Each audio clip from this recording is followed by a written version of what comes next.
ప్రభా, రండి ప్రభా, మాతో మాట్లాడండి. ఈరోజు మాతో రోజు మాట్లాడుతూనే ఉన్నారు, మరోసారి మాట్లాడే అవకాశం వస్తుంది. మేము కేవలం వినేవాళ్ళంగా ఉండకుండా వాటిని పాటించడానికి సహాయం చేయండి. ఆ పాటించడం కూడా మా వల్ల కాదు, మీరే మాకు సహాయం చేయాలి. యేసు నామమున అడుగుచున్నాం తండ్రి, ఆమేన్.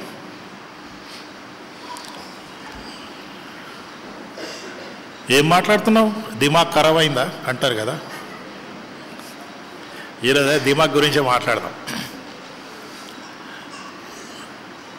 ద మైండ్ ఆఫ్ క్రైస్ట్, క్రీస్తు మనస్సు అనే అంశాన్ని ఈరోజు మనం మాట్లాడుకుందాము. ఒక ఆయన ఏమన్నాడంటే, our mind is like a wash basin without an outlet. మన మైండ్ అంట, ఇంట్లో వాష్ బేసిన్ ఉంటుంది కదా, మరి దానికి ఏముంటుంది? గొట్టం. మన మైండ్ అంట గొట్టము లేని వాష్ బేసిన్, దాంట్లో ఏమి పెడతావో అదే ఉంటుంది. మనం చేతులు కడుక్కుంటే మురికంతా వెళ్ళిపోద్ది కదా, మైండ్ అట్ట కాదు. మైండ్లో చెత్త నింపుకుంటే చెత్తే ఉంటుంది, మంచి నింపుకుంటే మంచే ఉంటుంది. కాబట్టి మన మైండ్ అంట ఒక వాష్ బేసిన్ లాంటిది, గొట్టము లేని వాష్ బేసిన్. ఎట్లా ఉంటుంది కదా. మరి మన మైండ్లో ఏమేమి నింపుకున్నామో, అందుకే అంటారు కదా, మైండ్ ఖరాబ్ అయిందంటే ఇదే అన్నమాట. నీ మైండ్ చూస్తే చెత్త చెత్త నిండిపోయి ఉన్నదన్నమాట. ఈ దినాల్లో దేవుడు మనతో మాట్లాడుతూ ఉన్నాడు, వింటా ఉన్నాము. మనము ప్రసంగాలు మెచ్చుకోవటం కాదు, మరి ప్రసంగాల్ని పాటించటం చాలా అవసరం. మార్కులు, మీరు ప్రసంగికులకు మార్కులు వేస్తే మీకు మీరు ఎప్పుడు మార్కులు వేసుకుంటారు కదా. మేము దేవునికి లెక్క చెప్పాలి. మేము చెప్పే ప్రతి వాక్యం కూడా దేవుడు మాకు మార్కులు వేస్తాడు. అయితే దేవుడు మా హృదయంలో ఉంచిన సందేశం మీకు అందిస్తూ ఉన్నాము. అది మీకు ఉపయోగకరంగా ఉంటుందని నేను అనుకుంటా ఉన్నాను. మరి ఒక వచనం చదువుకుందాము. నెహెమ్యా గ్రంథం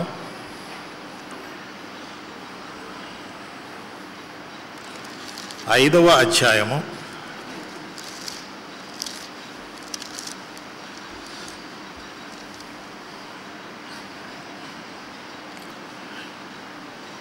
5 ఈ వచనాలు ఈ రోజుల్లో వర్తిస్తాయా ఒకసారి చూద్దాం, సరేనా? ఈ మాటలు ఎవరు రాశారంటే, మరియు నేను అంటే నెహెమ్యా అనే నేను యూదా దేశములో వారికి అధికారిగా నియమింపబడిన కాలము మొదలుకొని, రాజుగారు నాకు అపాయింట్మెంట్ లెటర్ ఇచ్చారు, మొదలుకొని అనగా అర్తహషస్త్ రాజు ఏలుబడి యందు 25 సంవత్సరములు, 20వ సంవత్సరము మొదలుకొని 32 సంవత్సరముల వరకు అధికారిక, అంటే ఎన్ని సంవత్సరాలు? 12 సంవత్సరములు అధికారికి రావలసిన సొమ్ము నేను కానీ నా బంధువులు కానీ తీసుకొనలేదు. ఎందుకు తీసుకోలేదయ్యా? నువ్వు అధికారివి కదా, నీకు రావాలి కదా ఈ అంటే దానికి జవాబు ఇస్తున్నాడు. ఏంటంటే, అయితే నాకు ముందుగా ఉండిన అధికారులు జనుల యొద్ద నుండి ఆహారము, ద్రాక్షారసము, 40 తులముల వెండి తీసుకొనుచూ వచ్చిరి. అధికారులే కాదు, వారి పనివారితో సహా జనుల మీద భారము మోపుచూ వచ్చిరి. ఆఫీసర్లు అన్నారంట, మేము ఎట్లా దోచుకుంటున్నాము, మరి ఆఫీసులో పనిచేసే వాళ్ళు కూడా మీరు కూడా దోచుకోండి అంటే నెహెమ్యా అంటున్నాడు, మేము ఇక్కడ రాకముందు, నేను అధికారం తీసుకోకముందు అలా జరిగేది. మరి మీరెందుకు చేయలేదు? అందరూ చేస్తున్నారు కదా, సభలో కర్తే తుంబి కరో అంటే నో. కారణం చెప్తున్నాడు, అయితే దేవుని భయము చేత నేను అలా చేయలే. I have the fear of God, I cannot do this. ఎందుకంటే నా మైండ్ దేవుని మైండ్. సైతాన్ మైండ్తో చూస్తే, యూదా ఇస్కరియోతు మైండ్తో చూస్తే ఆ డబ్బులన్నీ నేను కాజేసేవాడిని ఎప్పుడో. కానీ నాకు దేవుని మనస్సు ఉంది. అందుకే ఈరోజు మనం మాట్లాడే అంశము దేవుని యొక్క మనస్సు, క్రీస్తు మనస్సు. ఈ వచనం ఎక్కడుంది సార్ అంటే, 1 కొరింథీయులు 2వ అధ్యాయంలో ఒక మాట ఉంది. ఆ మాటను ఆధారం చేసుకొని మనం ముందుకెళ్దాము. 1 కొరింథీ 2వ అధ్యాయంలో 16వ వచనంలో ఏముంటుందంటే, ప్రభువు మనస్సు ఎరిగి ఆయనను బోధింపగలవాడెవడు? మనమైతే క్రీస్తు మనస్సు కలిగిన వారము. ఎవరు? మనమైతే క్రీస్తు మనస్సు కలిగిన వారు. ఈ మనమంటే ఎవరంటే, మారు మనసు పొందినవారు, రక్షణ పొందినవారు, మేము రక్షించబడ్డామని చెప్పుకుంటే విశ్వాసులు అన్నమాట. వీళ్ళకి ఒకటి వచ్చేసింది. ఎప్పుడొచ్చిందో తెలుసా? యేసుక్రీస్తును నమ్ముకున్నప్పుడు మీకు క్రీస్తు మనస్సు వచ్చేసింది. ఇప్పుడు క్రీస్తు మనస్సు వచ్చినప్పుడు మనము క్రీస్తులాగా ప్రవర్తించాలి కదా. క్రీస్తులాగా ప్రవర్తించాలంటే క్రీస్తు మనసు ఏంటో ఈరోజు తెలుసుకుందాం. క్రీస్తు మనసు ఏంటో మనము తెలుసుకోవడం చాలా అవసరం. అయితే మరి క్రీస్తు మనసు మనకు ఎందుకు అవసరం వచ్చింది? ఎందుకంటే మన మనసు బాగలే, మన మైండ్ ఖరాబ్ అయి ఉంది, మనము భ్రష్టులము.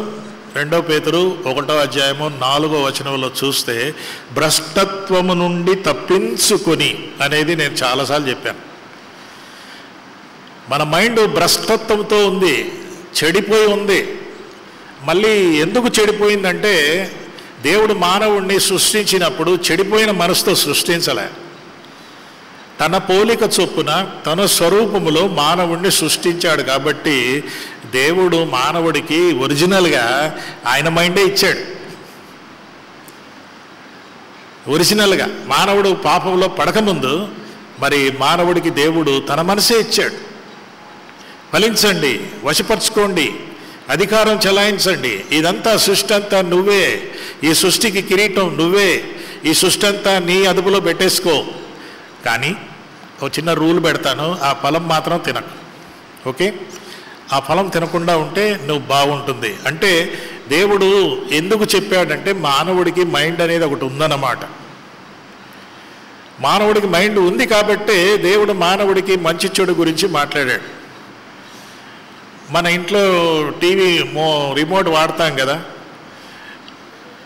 అంటే ఆ టీవీకి మైండ్ ఉన్నట్ట కాదు, నా రిమోట్ ప్రకారం నడుస్తుంది. మానవుడిని దేవుడు సృష్టించి రిమోట్ ప్రకారంగా నడిపించుకోలే. మానవుడికి స్వేచ్ఛ అనేది ఇచ్చాడు, ద ఫ్రీ విల్. ఆ స్వేచ్ఛ మానవుడు దుర్వినియోగం చేసుకొని మరి అప్పటి నుండి ఆల్రెడీ మైండ్ ఖరాబ్ అయిన సైతానుతో కలిశాడు కాబట్టి ఈయన మైండ్ కూడా ఖరాబ్ అయిపోయింది. సాతానుతో సావాసం పెట్టుకున్నాడు. నేను చెప్పినట్టు చేయవయ్యా అన్నాడు. నువ్వు నాకు మొక్కే అవసరంలే, నువ్వు దేవునికి దూరం అయిపో అంతే. నువ్వు నాకు దగ్గర అవ్వాలని ఏమీ అవసరం లేదు, నువ్వు దేవునికి దూరము అంతే నేను కోరుకుండేది అని చెప్పినప్పుడు ఈ ఆదాము దేవుని మాట వినకుండా, దేవుని మాటకు లోబడకుండా సాతాను మాట విని మైండ్ ఖరాబ్ చేసుకున్నాడు. ఇప్పుడు ఈ చెడిపోయిన మైండ్, ఈ మానవుడి యొక్క మైండ్ చెడిపోయింది అన్నమాట. ఎందుకంటే మానవుడు 3 భాగాలు: దేహము, ప్రాణము, ఆత్మ. ఇప్పుడు మీరు నన్ను చూస్తున్నారు కదా, ఇది నా దేహం. అయితే నాలో ప్రాణం ఉంది, నేను ప్రాణం ఉన్నది కాబట్టి నేను ఇక్కడ నిలబడి ఉన్నా. నాలో ఆత్మ, దేవుడు జీవాత్మ ఆయను అంటూ మానవుడు 3 భాగాలు. అయితే మానవుడు పాపం చేసినప్పుడు నీవు పాపము చేసిన ఎడల, పండు తినిన ఎడల నువ్వు నిశ్చయముగా చచ్చెదవు అన్నాడు. ఏమి చచ్చింది? 3 దేహం చావలే, ప్రాణం పోలే, ఆత్మ చచ్చిపోయింది. ఆత్మ చచ్చిపోయింది కాబట్టి దిమాగ్ కూడా పాడైపోయింది. ఈ మానవుడి యొక్క మనస్సు పాడైపోయినందుకు మరి ఆత్మ చచ్చిపోయింది. కాబట్టి ఎఫెసీ 2 మీరు చూస్తే ఇక మనము మన యొక్క మనస్సు కోరికలు, శరీర కోరికలు మాత్రమే నెరవేర్చుకుంటాం, ఆత్మ కోరికలు నెరవేర్చలేము. ఎందుకంటే ఆత్మ చచ్చిపోయింది కదా. కంప్యూటర్ భాషలో చెప్పాలంటే ఆత్మ డిసేబుల్ అయిపోయింది. ఆత్మ డిసేబుల్ అయ్యాక అది మళ్ళీ మానవుడు తనంతట తానే ఎనేబుల్ చేసుకోలేడు. మళ్ళీ ఆ ఆత్మనిచ్చిన దేవుడే వచ్చి దాన్ని ఎనేబుల్ చేయాలి. అందుకే యేసుక్రీస్తు ఈ లోకానికి వచ్చాడు, అందుకే యేసుక్రీస్తు సిలువలో చనిపోయాడు. సో మానవుడి దిమాగ్ ఖరాబ్ అయిపోయింది. ఇప్పుడు మానవుడు సరిగా ఆలోచించలేడు. ఎందుకో తెలుసా? ఒక వచనం చూద్దాం. ఇర్మియా గ్రంథం 10వ అధ్యాయం చూడండి. ఇర్మియా గ్రంథం 10వ అధ్యాయంలో ఒక మాట ఉంటుంది. మానవుడి మనస్సు డిసేబుల్ అయిపోయింది, మానవుడి మనసు చెడిపోయింది.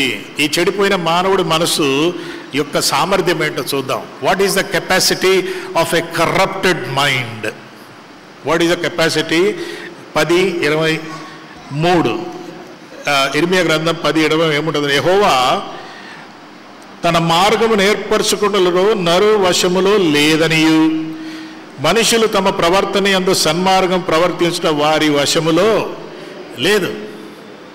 అంటే మానవుడి మైండ్ ఖరాబ్ అయిపోయింది కాబట్టి సన్మార్గము ఎంచుకొనుట, మంచిగా జీవించుట, మంచిగా ఆలోచించుట వాడి వశములో లే. వాడి వశములో లేదంటే ఆదికాండంలో వశపరుచుకోండి అంటే వాడు ఏం చేశాడు? సాతానుడు వచ్చి ఆదామవ్వలను వశపరుచుకున్నాడు కాబట్టి మైండ్ ఖరాబ్ అయిపోయింది. ఈ మైండ్ చెడిపోయిన మైండ్తో మానవుడి యొక్క సామర్థ్యం ఏంటో తెలుసా? సన్మార్గము ఎంచుకొనుట వాడి వశములో లేదు. తన ప్రవర్తన యందు సన్మార్గము ప్రవర్తించుట వాడి వశములో లేదు. ఇదన్నమాట మానవుడి యొక్క మైండ్ యొక్క పరిస్థితి. ఇది ఒరిజినల్గా లేదు. ఆది కాండములో దేవుడు మానవుడిని ఇలా సన్మార్గం ఎంచుకోవడం కూడా నీ వశములో లేదని అలాగేమి చేయలే. ఎందుకంటే మానవుడికి ముందుగానే ఇది సన్మార్గము, అది దుర్మార్గము, ఈ సన్మార్గం ఎంచుకొని ఈ మార్గంలోనే ఉండు బాబు, అది దుర్మార్గము, అది తిన్నావంటే చస్తావు. అయితే మానవుడు దుర్మార్గము ఎంచుకొని సన్మార్గమును వదిలేశాడు కాబట్టి అప్పటి నుండి మైండ్ ఖరాబ్ అయిపోయి భ్రష్టత్వంలో ఉన్నాడు కాబట్టి ఈ మానవుడు మంచిని ఎంచుకోలేడు. అందుకే మనకి దేవుని నడిపింపు అనేది కావాలి. దేవుని నడిపింపు అనేది మనకు కావాలి. ఇంకొక వచనం కూడా చూస్తే సామెతలు, ఈ వచనం మనందరికీ బాగా తెలిసిన వచనము. సామెతలు 14లో ఒక వాక్యం ఉంటుంది. ఏంటంటే 14:12లో ఒకని ఎదుట సరి అయినదిగా కనబడు మార్గము కలదు, అయితే అది తుదకు మరణమునకు త్రోవ తీస్తుంది. అరే ఇది చాలా బాగుంది అని నా మైండ్ అంటుంది, కానీ ఈ చెడిపోయిన మైండ్ అది బాగుందని అనుకుంటుంది, కానీ అనుకున్న మైండ్కు ఇది మాత్రం తెలియదు. ఏంటంటే అది చివరికి ఎక్కడ తీసుకెళ్తుంది? మరణానికి, నాశనానికి తీసుకెళ్తుంది. కాబట్టి మానవుడి యొక్క మైండ్ చెడిపోయాం. మానవుడి యొక్క మైండ్ చెడిపోయింది కాబట్టి ఇక మానవుడు ఎలా జీవిస్తున్నాడు అనే మాటకు వస్తే, మరి మానవుడు జీవించేదల్లా మరి ఇక్కడ చూడండి 1 కొరింథీ మనం చదువుకున్న భాగంలో ఏముంటుందంటే, మానవుడు మనుష్యాత్మకే 11వ వచనంలో ఒక మనుషుని సంగతులు అతనిలోనున్న మనుష్యాత్మకే కానీ ఇంకెవరికి తెలియదు. నీ మనుష్యాత్మ ఒకటి ఉంది. తర్వాత 12వ వచనంలో లౌకిక ఆత్మ అనేది ఒకటి ఉంది. ఆ తర్వాత ప్రకృతి సంబంధమైన అనేది కూడా ఇక్కడ మనం చూస్తాం. మీరు బైబిల్ చూస్తే చాలా ఇంట్రెస్టింగ్గా ఉంటుంది. ఇది చదివినప్పుడు నాకు అర్థం కాలే, కొంచెం స్టడీ చేశాను ఈరోజు దినమంతా. ఇక్కడ మనము 3 విషయాలు చూస్తున్నాం. ఏంటంటే మనుష్యుడు మనుష్యాత్మకే గాని అని ఉంది, లౌకిక ఆత్మ అనే మాట ఉంది, ప్రకృతి ఆత్మ అనే మాట ఉంది, దేవుని ఆత్మ అనేది లేదు ఇక్కడ. ఎందుకు లేదంటే ఈ చెడిపోయిన మనస్సు రక్షణ పొందలే. ఇంకా మారు మనస్సు అని ఉంది కదా, మారు మనస్సు. ఎందుకు మారాలి మనస్సు అంటే? మనసు బాగలేదు కదా. మరి మనసు బాగలేదు కాబట్టి మనసు మారాలి. యేసు ప్రభు కూడా ఆయన నోటి నుండి వచ్చిన ఫస్ట్ మాట, ఆయన ప్రసంగం మొదలుపెట్టినప్పుడు ఏముంటుందంటే, మరి ఆయన ఒక మాట అంటాడు. మత్తయి సువార్త 4:17లో ఆయన నోరు నుండి వచ్చిన ఫస్ట్ మాట 4:17 ఏముంటుందంటే, అప్పటి నుండి యేసు పరలోక రాజ్యము సమీపించుచున్నది గనుక మారు మనసు పొందుడని చెప్పాను. తెలుగులో మారు మనసు అనేది వచనం మధ్యలో వస్తుంది, కానీ ఇంగ్లీష్లో ఏముంటుందంటే repent for the Kingdom of God is at hand. Repent అనే పదమే అక్కడ వాడాడు. మెటనోయి అంటే రిపెంట్ అనే పదము మెటామార్ఫసిస్ అంటారు కదా. నోయి అంటే మైండ్, మెటా అంటే తర్వాత మైండ్, అంటే ఇప్పుడున్న మైండ్ కాకుండా ఇంకో మైండ్ అని అర్థం. సో మానవుడి యొక్క మనసు చెడిపోయింది కాబట్టి ఈ మానవుడికి మళ్ళీ మరి ఏమవ్వాలి? ఆ యొక్క లౌకిక ఆత్మ ఇదంతా పోవాలి. దేవుని సంబంధిత ఆత్మ కాదు, ప్రకృతి ఆత్మ. ఇది మనము ఇక్కడ చూస్తాం. ఇది రక్షణ లేని వారి పరిస్థితి. రక్షించబడిన వారికి దేవుడు మరి దేవుని ఆత్మ వారు ఇస్తాడు, పరిశుద్ధాత్మ. ఎందుకంటే ఒకడు నీటి మూలముగాను ఆత్మ మూలముగాను జన్మించితేనే అని ఉంటుంది. కాబట్టి ఆ వ్యక్తి ఆత్మ మూలంగా జన్మించాడు కాబట్టి ఆ వ్యక్తిలో మార్పు వచ్చింది. ఏమొచ్చిందంటే రిపెంట్, ఇంకొక మైండ్ వచ్చింది. ఆ ఇంకొక మైండ్ ఏదో కాదు, ఆ ఇంకొక మైండే క్రీస్తు మనసు, ద మైండ్ ఆఫ్ క్రైస్ట్. అంటే ఇంతవరకు క్రీస్తులాగా ఆలోచించినటువంటి నేను ఇప్పుడు క్రీస్తులాగా ఆలోచించాలి. అందుకే దేవుడు అది ఇచ్చాడు. అంటే ఆది కాండంలో కోల్పోయిన ఆ యొక్క ఖరాబైన మైండ్ యేసయ్య రిపేర్ చేసి మనకు మారు మనసు అనేది ఇచ్చాడు. కాబట్టి ఇప్పుడు మనము మారు మనసుకు తగిన జీవితము జీవించడం మనకు ఎంతగానో అవసరం. ఈ లోకంలో మానవులు కొంతమంది సహజంగా పాపంలో ఉన్నారు. ఎందుకంటే నా తల్లి నన్ను పాపంలో కని ఉన్నది, న్యాచురలీ వీఆర్ సిన్నర్స్. ఇంకోటి ఏంటంటే మరి కొంతమంది కార్నల్లీ సింగర్, అంటే వారు కార్నల్, వారు శారీరకంగా లౌకికంగా జీవిస్తారు కాబట్టి వారు పాపం చేస్తూనే ఉంటారు. కొందరికి ఆ స్వభావం అనేది ఉంది. ఎఫెసీ 2వ అధ్యాయంలో బై నేచర్ వీఆర్ సిన్నర్స్. మన బిడ్డలకి అబద్ధం చెప్పడం నేర్పించే అవసరం లేదు. ఇక్కడ ఎవరైనా తల్లులు ఉన్నారా, తండ్రులు ఉన్నారా, పేరెంట్స్ ఉన్నారా? లేదండి, మా అబ్బాయికి నేనే కూర్చోబెట్టి నేర్పించాను. ఒరేయ్, అబద్ధం అంటే ఏంటో తెలుసా? అబద్ధం అంటే నేను జేబులో డబ్బులు తీసుకుంటున్నాను, సరేనా? నా జేబులో డబ్బులు తీసావా? ఓకే, తీసాక నేను అడుగుతాను. ఇప్పుడు ఏమని అడుగుతాను? ఒరేయ్, జేబులో డబ్బు తీసావురా?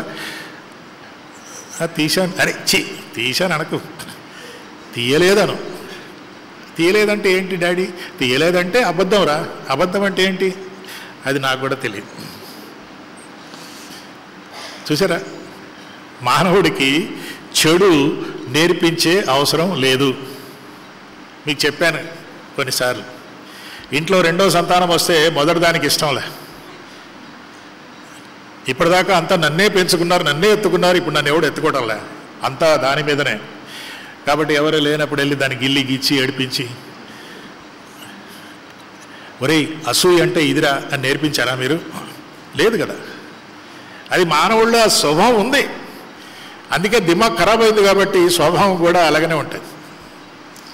మనకు కావాల్సింది క్రీస్తు మనస్సు. క్రీస్తు మనస్సు అనేది మనకు చాలా కావాలి. అందుకే మీరు చూస్తే యేసుక్రీస్తు మనసు అంటే ఏంటి? ఈ మనసు మనం ఎందుకు కలిగి ఉండాలి అంటే ముందుగా ఇది క్లియర్ చేస్తాను. ఏంటంటే నువ్వు కానీ నేను రక్షణ పొందానని చెప్పుకుంటే నీకు ఆల్రెడీ యేసయ్య మనసు ఉంది.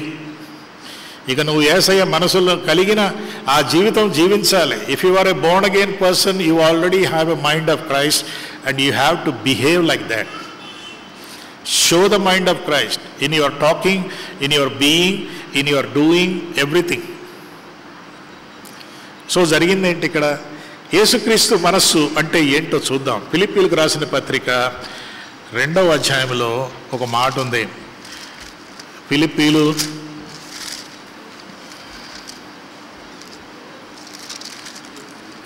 2వ అధ్యాయంలో ఒక మాట మనం చూద్దామా? ఏంటంటే 5వ వచనంలో, క్రీస్తు యేసునకు కలిగిన ఈ మనస్సు మీరు కూడా. ఎవరన్నారు ఈ మాట? పౌలు అంటున్నాడు. ఎక్కడి నుంచి అన్నాడు? సితారా గ్రాండ్లో ఏసీ రూమ్లో కూర్చొని నో, రోమా జైల్లో నుండి రాస్తున్నాడు. ఏంటంటే క్రీస్తు యేసునకు కలిగిన మనస్సు మీరు కూడా కలిగి ఉండండి. అవునా? క్రీస్తు యేసు మనసు ఏం మనసు అండి? అయ్యా యేసయ్య ఏంటి మీ మనస్సు అంటే, ఇంకా చదవండి అక్కడ కింద. ఏంటి ఆ మనసు అంటే 6వ వచనంలో, ఆయన దేవుని స్వరూపము కలిగిన ఉండి దేవునితో సమానముగా ఉండుట విడిచిపెట్టకూడని భాగ్యమని ఎంచుకొనలేదు, కానీ మరి ఆయన తన్ను తాను రిక్తునిగా చేసుకొని ఈ లోకములో ఆయన వచ్చాడు. తగ్గింపు. యేసు లాంటి మనస్సు మొదటి లక్షణం ఏంటో తెలుసా? తగ్గింపు. ఇది మనకు చాలామంది కష్టం. సిచ్యువేషనల్ తగ్గింపు అంటారు, సిచ్యువేషనల్ హ్యూమిలిటీ. ఇది నిరంతర హ్యూమిలిటీ కావాలి. సిచ్యువేషనల్ హ్యూమిలిటీ అంటే పరిస్థితిని బట్టి తగ్గింపు. అంటే నేను దానికి ఒక పేరు పెట్టాను. ఏంటంటే ఎయిర్ హోస్టెస్ తగ్గింపు అంట. ఎయిర్ హోస్టెస్ ఎంత తగ్గింపు కలిగి ఉంటారు? ఓన్లీ ఫ్లైట్ టైం వరకే. బయటికి వెళ్ళి మళ్ళీ నగరాలు చేస్తే మీకు ప్రాబ్లం. ఇది సిచ్యువేషనల్, పరిస్థితిని బట్టిన తగ్గింపు. నీడ్ బేస్డ్ తగ్గింపు అంటే అవసరతను బట్టి తగ్గింపు. ఏదైనా ఆఫీసర్ దగ్గరికి వెళ్ళి ఏదైనా మనకు పని జరగాలంటే చాలా తగ్గింపు కలిగి మాట్లాడతాం కదా, సార్ ఇది ఒక్కటి చేయండి సార్, ఇది ఎక్కడే చేయండి సార్. మళ్ళీ బయటకు వచ్చాక దుర్మార్గుడు ఎంత టైం తీసుకున్నాడు సైన్ పెట్టడానికి. దిస్ ఈజ్ ఎ సిచ్యువేషనల్ తగ్గింపు. కానీ ఇది ఈ తగ్గింపు కాదన్నమాట. ఏ తగ్గింపు అనే మాట తన్ను తాను రిక్తునిగా చేసుకుని తగ్గించుకొని వచ్చినట్టుగా మనము చూస్తాం. ఎంప్టీడ్ హిమ్సెల్ఫ్, తగ్గించుకున్నాడు. ఎంత మంచి విషయం. ఎందుకంటే నేను సేవ చేయించుకోవడానికి రాలేదు, సేవ చేయటానికి వచ్చా. సేవ చేయాలంటే తగ్గించుకోవాలి. నేను సేవ చేసేది ఎయిర్ హోస్టెస్ టైప్ కాదు, నేను నిజంగా మనస్ఫూర్తిగా సేవ చేస్తాను. ఇంకా చూస్తే యేసుక్రీస్తు మనసు ఎలాంటిది? మొట్టమొదటిగా తగ్గింపు కలిగిన మనసు. ఇక్కడే చాలా ప్రాబ్లమ్స్ సొల్యూషన్ వస్తుందండి. మన కుటుంబాల్లో, ఫ్యామిలీస్లో, పిల్లలు, తల్లిదండ్రుల మధ్య, సంస్థల్లో, కమిటీల్లో, పాస్టర్లకు అవి ఇవి చూస్తూ ఉంటే మనకి ఎన్ని సమస్యలు ఎందుకున్నాయంటే తగ్గింపు లేదు. తగ్గించుకోవడానికి ఇష్టపడటం లే. If you humble you will serve. You will serve because you are humble. నీవు తగ్గించుకున్నావు కాబట్టి సేవ చేయగలుగుతున్నావు. సేవ ఎందుకు చేస్తున్నావు అంటే తగ్గించుకున్నావు. ఇది పౌలు జీవితంలో మనం చూస్తాం. దేవుడు ఒక్క దెబ్బ కొడితే నేల మీద మట్టి నాకాడు అంతే, ఆ తర్వాత సేవ చేశాడు. క్రీస్తు లాంటి మనసు మనకు కావాలంటే, if you want to have a mind of Christ, humility is the first thing. ఈ జస్ట్ ఎంప్టీడ్ హిమ్సెల్ఫ్, ఖాళీ చేసేసుకున్నాడు. రెండవది లూకాసు వార్తలో మీరు చూస్తే, లూకాసు వార్త 2వ అధ్యాయంలో యేసు మనసు ఏంటంటే, చిన్న బాలుడుగా కూడా తన మనసు మనకు చెప్తా ఉన్నాడు. ఏంటి 2వ అధ్యాయంలో మనసు ఏమంటాడంటే, ఆయన మీరెలా నన్ను వెతుకుచుంటిరి, నేను నా తండ్రి పని మీద ఉండవలసిన మీరు ఎరగరా. కింగ్ జేమ్స్ వర్షన్ బైబిల్లో ఏమంటుందంటే, don't you know I'm in the fathers business అంటాడు. నా తండ్రి బిజినెస్లో నేనున్నాను. నా తండ్రి నన్ను ఇక్కడ ఒక బిజినెస్ పంపించాడు. ఏంటి ఆ బిజినెస్? నశించిన దానిని వెదకి. కాబట్టి నేను ఆ బిజినెస్లో ఉన్నాను. నా మైండ్ తెలుసుకోండి, నేనేదో అవి ఇవి చేయటానికి రాలే, నేను నా తండ్రి చిత్తం నెరవేర్చడానికే వచ్చాను అని అంటున్నాడు. I'm in my father's business. అదే లూకాసు వార్త 4వ అధ్యాయంలో చూడండి. యేసయ్య నీ మైండ్ ఏంటి? ఓ యేసయ్య నీ మైండ్ ఏంటి? నీవు మాకు ఆ మైండ్ ఇస్తున్నావు కదా, మరి నీవు మాకు ఆ మైండ్ ఇచ్చావు కాబట్టి అసలు నీ మైండ్ ఏంటో ముందు మేము తెలుసుకుంటాం. అది తెలుసుకుంటేనే నీ మైండ్ మేము కలిగి ఉండడానికి, కలిగినా కూడా అలా ప్రవర్తించడానికి మాకు వీలవుతుంది. యేసయ్య నీ మైండ్ ఏంటి అని మాట అడిగితే 4వ అధ్యాయము 17లో ప్రవక్త అయిన యెషయా గ్రంథములో ఆయన చేతికి ఇయ్యబడెను. అప్పుడు ఆయన గ్రంథము విప్పి ఇలా చెప్పాడు, ప్రభు ఆత్మ నా మీద ఉన్నది, బీదలకు సువార్త ప్రకటించుట, నన్ను అభిషేకించను, చెరసాలలో ఉన్న వారికి విడుదల అంటూ ఒక పెద్ద లిస్టు. దీన్ని మేనిఫెస్టో అంటారు బైబిల్ పండితులు. నజరేతు మేనిఫెస్టో అంటే ఒక పొలిటికల్ పార్టీలు ఎలక్షన్కి ముందు మేనిఫెస్టో విడుదల చేస్తారు కదా, అలాగా యేసు ప్రభు కూడా తన పరిచర్యకు ముందు మేనిఫెస్టో విడుదల చేశాడు. అదే ఆయన మైండ్, అదే ఆయన mind. That is the mind of Christ. What is the mind of Christ? To deliver people, lead people to repentance, lead people to away from slavery. పాప బానిసత్వం నుండి వారికి విడుదల అనే మాట చెప్పి ఆయన ఒక మాట అంటాడు 19వ వచనములో, అని వ్రాయబడిన చోట ఆయనకు దొరికెను. అది ఆయన చదివేశాడు. అంతా అయిపోయాక ఒక మాట అంటాడు, ఏంటంటే నేడు మీ వినికిడిలో ఈ లేఖములు నెరవేరుదునని వారితో చెప్పెను. This will be fulfilled through me and that is my business, that is my mind. అది నా మనసు. మన మనసు కూడా అదే ఉండాలి. క్రీస్తు మనసు కలిగి ఉన్నామంటే మనం ఏం చేయాలట? బీదలకు సువార్త ప్రకటించాలి, చెరలో ఉన్న వారికి విడుదల కలిగించాలి, గుడ్డి వారికి చూపు కలుగును, మరి నలిగిన వేపించుట, ప్రభు హిస్సవస్త్రమును ప్రకటించుట. చాలామంది లాస్ట్ లైన్ వదిలేస్తారు. ప్రభు యొక్క హితవస్త్రం ప్రకటించడం కాదు కానీ ఈ గుడ్డి వాళ్ళకి బాగు చేయటం, స్వస్థతలు అవి ఇవి చేస్తూ ఉంటారు. బట్ ఆ లిస్టులో ఫైనల్గా ఏముందంటే ఇవన్నీ చేసినాక హితవస్త్రం ప్రకటించలేదనుకో, నీకు యేసు మైండ్ ఉన్నా కూడా ఆ మైండ్ ప్రకారం నువ్వు ఉండటంలే.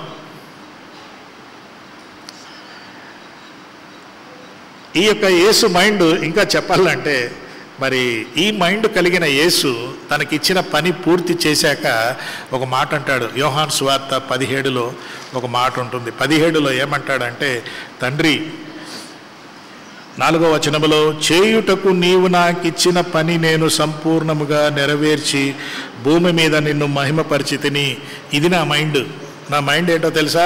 ఇచ్చిన నీ పని నేను సంపూర్ణము చేసి నీ నామాన్ని మహిమపరిచాను అని అంటున్నాడు. నీ నామాన్ని నేను మహిమపరిచాను.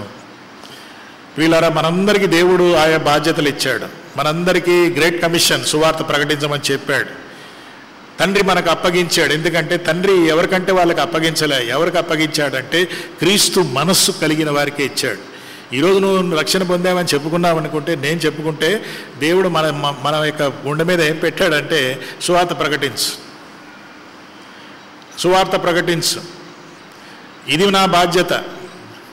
అఫ్కోర్స్ కష్టాల్లో ఉన్న వారిని ఆదుకోవాలి, స్వస్థతలు చేయాలి, విడుదల కలిగించాలి, ఇవన్నీ ఉన్నాయి. కానీ అల్టిమేట్గా నీవు నాకు అప్పగించిన పనిని నేను సంపూర్ణంగా నెరవేర్చి భూమి మీద నిన్ను మహిమపరిచితిని. అవునా యేసయ్య? ఎట్లా అంటే, నేను సిలువ దగ్గరికి వెళ్ళినప్పుడు ఒక మాట చెప్పాను. ఏంటంటే, సమాప్తమాయన. ఇది నా మైండ్. నా మైండ్ ఏంటో తెలుసా? దేవుడిచ్చిన పనిని మొదలుపెట్టి దేవుడిచ్చిన పనిని ముగించటమే నా మైండ్. నీకు ఆ మైండ్ ఉందా? ఉండాలి. ఉందని కాదు, ఉండాలి. ఉన్నది. ఇప్పుడు ఆ మైండ్ ప్రకారం దేవుడు మనకి ఇచ్చిన బాధ్యత మనం నెరవేరుస్తున్నామా? ఒక భర్తగా, ఒక భార్యగా, ఒక తల్లిగా, ఒక తండ్రిగా, ఒక బిడ్డలుగా. Are we fulfilling the responsibility that God has given us apart from preaching the gospel? అది కానీ మనం చేయగలిగితే మనకెంతో ఆశీర్వాదం. అందుకే పౌలు కూడా ఏం చేశాడంటే, మరి మంచి పోరాటము పోరాడి తిని నా పరుగు తుదముట్టించి తిని. యేసు ప్రభు కూడా అదే చెప్తున్నాడు కదా, మంచి పోరాటము పోరాడి తిని. నాతో చాలామంది పోరాడారు, అయితే నీవు నాకు అప్పగించిన పనిని ముగించాను కాబట్టి నా పరుగు తుదముట్టించి తిని. సమాప్తమాయనండి. అయితే ఒక మాట, క్రీస్తు మనస్సు నాకు ఉందా? ఉంది. కానీ క్రీస్తు మనసు లాంటి జీవితం ఉందా? అదే ప్రశ్న. I have the mind of Christ, but am I living a life that reflects the mind of Christ? అంటే ఒక 2 వచనాలు చెప్పి ముగించుకుందాం. రోమీలకు రాసిన పత్రిక మీరు చూస్తే రోమీలు 8:9లో ఏముంటుందంటే, దేవుని నీతి మీలో నివసించి ఉన్న ఎడల మీరు ఆత్మ స్వభావం గలవారే గాని శరీర స్వభావం గలవారు కారు. ఆత్మ మూలంగా జన్మించాను. ఆత్మ మూలంగా జన్మించినందుకు నాకు యేసుక్రీస్తు మనసు నాకు దేవుడు ఇచ్చాడు. అందుకే ఇండికేటర్ ఏంటంటే, మీలో దేవుని ఆత్మ మీలో నివసించిన ఎడల మీరు ఆత్మ స్వభావం గలవారే. ఆత్మ స్వభావం అంటే దేవుని మైండ్ కలిగిన వారు. స్వభావం అంటే మైండ్. ఆ ఆత్మ స్వభావం మీరు కలిగి ఉన్నారు వారే. కాబట్టి శరీర స్వభావము గలవారు కారు. ఒకవేళ మనము శరీర స్వభావాలే, శరీరానుసారమైన జీవితాలే జీవిస్తూ ఉంటే, క్రీస్తు మనసు ఉండి కూడా మనము సైతాను మనసు పెట్టుకొని ఉన్నాం. ఇంకో మాట చూద్దామా? ఎఫెసీ పత్రికలో మీరు చూస్తే, నేనేం చేయాలి? క్రీస్తు మనసు నాలో ఉందా లేదా ఎట తెలుసు? ఉన్నది కానీ ఇది ఒకటి నేర్చుకుందాం. ఏంటంటే ఎఫెసీ పత్రిక 4వ అధ్యాయంలో 23, 24లో మీరు చూస్తే, మీ చిత్తవృత్తి యందు, మరి అంతకుముందు కావున మునుపటి ప్రవర్తన విషయములోనైతే మోసకరమైన దురాశ వలన చెడిపోవు మీ ప్రాచీన స్వభావము వదులుకొని, ఏం చేయాలట? మీ చిత్తవృత్తి యందు నూతన పరచబడిన వారై నీతియు యథార్థమైన భయభక్తులు గలవారై దేవుని పోలికగా సృష్టింపబడిన నవీన స్వభావం ధరించుకొనుడి. నేను ధరించుకొనిన ఈ ప్రాచీన స్వభావం ఏంటో తెలుసా? మురికి గుడ్డలు. మన నీతి మురికి గుడ్డలు. అయితే యేసుక్రీస్తునందు నేను వచ్చినప్పుడు నీతియు యథార్థతయు భక్తి గల దేవుని పోలికగా సృష్టింపబడిన నవీన స్వభావం. దేవుని పోలికగా, అది ఎక్కడ మిస్ అయింది? ఆదికాండంలో మిస్ అయింది. ఆ దేవుని పోలిక మిస్ అయితే ఇప్పుడు యేసుక్రీస్తులో ఆ పోలిక మళ్ళీ సృష్టించబడి నీ పాత బట్టలన్నీ తీసిపారేసి నవీన స్వభావం ధరించుకో. అది కూడా యేసు మైండ్ కలిగి ఉండు. అవునా? అవును. ఇంకొక మాట చూద్దాం. పేతురు పత్రిక చూడండి. పేతురు, మొదటి పేతురు 2వ అధ్యాయంలో ఒక మాట ఉంటుంది. ఏంటంటే 21లో ఒక మాట ఉంటుంది. క్రీస్తు కూడా మీ కొరకు బాధపడి మీరు తన అడుగు జాడల యందు నడుచుకొనున్నట్లు మీకు మాదిరి ఉంచి పోయెను. ఓ మైండ్ ఆఫ్ క్రైస్ట్. ఏంటి మైండ్ ఆఫ్ క్రైస్ట్? యేసు మనసు ఏమిటి అంటే, యేసు మనకంటే ముందుగా ఉండి ఆయన ఏం చేశాడంటే తన అడుగు జాడల యందు నడుచుకొనున్నట్లు మనకు ఒక ఎగ్జాంపుల్ వదిలేసి వెళ్ళాడు. అది ఎట్లా నేర్చుకోవాలి అంటే, మళ్ళీ మత్తయి సువార్తలో చూస్తే, ప్రయాసపడి భారం మోసుకున్న చున్న వాళ్ళారా నా ఎదుకు రండి, నేను మీకు విశ్రాంతిని ఇస్తాను, నేను సాత్వికుడను దీన మనసు గలవాడను, నా దగ్గర నేర్చుకోండి. మీకు గర్వం ఉంటే యేసయ్య మనసు ఉన్నా కూడా గర్వం వల్ల ఆ మనసు పనిచేయట్లే. మనసు పాడుగాలే కానీ పనిచేయట్లే. ఈరోజు ఒకసారి పరీక్షించుకుందాం. యేసయ్య మనసు నాకుందా? యేసయ్య మనసు అంటే దేవుని జ్ఞానం. మీకు ఒకసారి కొన్ని ప్రేయర్ మీటింగ్స్లో నేను చెప్పాను, ఒక్క వచనం మాత్రమే. ఆ ఒక్క వచనం ఏంటంటే యాకోబు పత్రిక 3వ అధ్యాయంలో ఒక మాట ఉంటుంది. క్రీస్తు మనసు నాకు కలిగి ఉన్నానా? క్రీస్తు మనసు నేను కలిగి ఉన్నానో లేదో అనటానికి మరి జాగ్రత్తగా ఉండాలి. క్రీస్తు మనసు నాకుంది అని జ్ఞానంగా ప్రవర్తిస్తే అది జ్ఞానం కాకపోవచ్చు, అది పైనుండి వచ్చే జ్ఞానం కాకపోవచ్చు, అది లోక జ్ఞానం అవ్వచ్చు. అదేంటంటే యాకోబు 3లో మీరు చూస్తే, మరి మీలో జ్ఞానం వివేకం ఎవరికి ఉంది అనే మాట ఇక్కడ చూస్తాం. ఏమిటంటే, అయితే హృదయములో సహింపనలవి కానీ మత్సరము వివాదము ఉంచుకొని అతిశయపడుతూ సత్యమునకు విరోధంగా అబద్ధమాడుచు ఈ జ్ఞానము ఏం జ్ఞానం అంట? ఇది పైనుండి దిగి వచ్చినది కాదు. ఇది ఎలాంటిదంట? భూ సంబంధము, ప్రకృతి సంబంధము, దయ్యాల జ్ఞానము. చూసారా? సైతాను మనల్ని మోసం చేస్తాడు. మీరు బిలీవర్సా? అవునండి. మారు మనసు పొందారా? అవునండి. అయితే ఏంటి? మీకు చాలా జ్ఞానం ఉందంటే అది సైతాన్ జ్ఞానం కావచ్చు. కాబట్టి ఈరోజు మనం ఒకటి నేర్చుకుందాం. ఎందుకంటే 17వ వచనములో అయితే పైనుండి వచ్చే జ్ఞానము ఎలాంటిదట? అది పరిశుద్ధమైనది, సమాధానకరమైనది, మృదువైనది, సులువైనది, సులభంగా లోబడేది, కనికరము, వేషధారణ లేనిది. అది క్రీస్తు మనసులో మనలో ఉంటే మనలో వేషధారణ ఉండదు, మనలో విభజనలు ఉండవు. ఎందుకంటే అందరం కూడా క్రీస్తు మైండ్ కలిగాం కాబట్టి ఒకరినొకరం ఆ మైండ్తో చూసుకుంటే మనకు వేరే ఏం కనపడవు. ఆ మైండ్ పక్కన పెట్టినప్పుడే మనకి ఏమేమో కనపడతాయి. అది వదులుకుందాం, ప్రార్థన చేద్దాం. ప్రభువా, నీ వాక్యం కొరకై వందనాలు, మాకు సహాయం చేయండి. మీరు మాకు రక్షణ సమయంలో మీ మనసు మాకు ఇచ్చేశారు, కానీ దాన్ని సరిగా మేము వాడుకోవట్లేదు. మాకు సహాయం చేయండి. మీరు సిలువలో మా కోసం ఆ త్యాగం చేసి మీ మనసు మాకు ఇచ్చారు. యేసు నామమున ప్రార్థిస్తున్నాం తండ్రి. ఆమేన్.